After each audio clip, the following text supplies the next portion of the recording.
So we know the first one, the one Gauss came up with, the first n terms of a sequence, we could use the formula n times n plus 1 over 2. So if we had n squared, we say that is going to be n times n plus 1 times 2n plus 1 over 6. Okay? That's n squared, the n squared terms of a sequence. Next one, of course, is n to the third. N to the third is n squared times n plus 1 squared all over 4.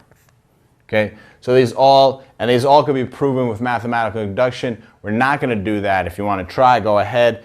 Look in the book. The book will talk about some of these, but this could be practice to try to go prove these through mathematical induction. That's how we prove them. Then we have n to the 4, and these are just our formulas. We have n times n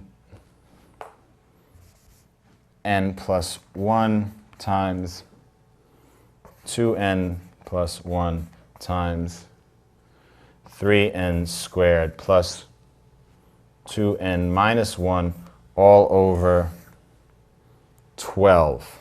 Okay?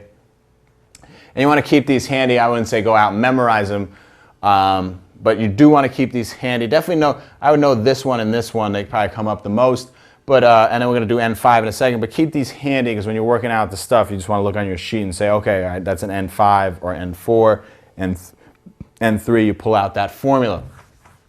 Okay, so let's look at N5 now. It's our last one that we'll use. N5 says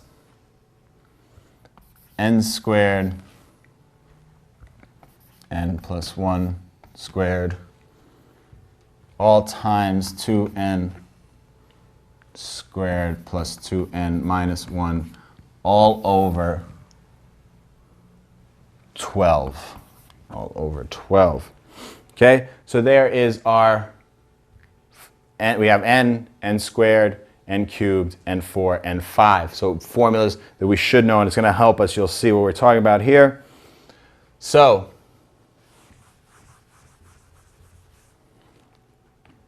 what if we have, this is our example, so go to a friend summation notation, and we're told that it goes from n equals 1 to 7 to n to the third. Okay, n to the third. Okay, we could work this out the old-fashioned way, say 1 cubed plus 2 cubed plus 3 cubed. Okay, and we won't do it, but we'll just write it out, dot, dot, dot, to 7 cubed. Okay, and that will give us our answer. But we just did all this work. We showed through mathematical induction that about these formulas, so we could use the n cubed formula. So I know that n cubed is equal to n squared and n plus 1 squared over 4. Okay? N being 7. So we replace all of our n's with 7. We get 7 plus 1 squared all over 4. What do we get here? And let's see, I get 49 times 7 plus 1 is 8. 8 squared is 64 all over 4. I don't use a calculator, so I'm going to do this a little smarter. I'm going to just say that 4 goes into 64 16 times, and now I could do 49 times 16, which I wrote down earlier, is 784.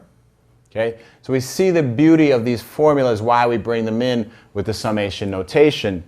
Helps save us a lot of work down the road. Instead of doing this whole mess, to cube them all these terms and then to add them up. Instead, we could just have this nice, neat little formula, plug it in, and then we get our answer, 784. Okay, so let's look at another one.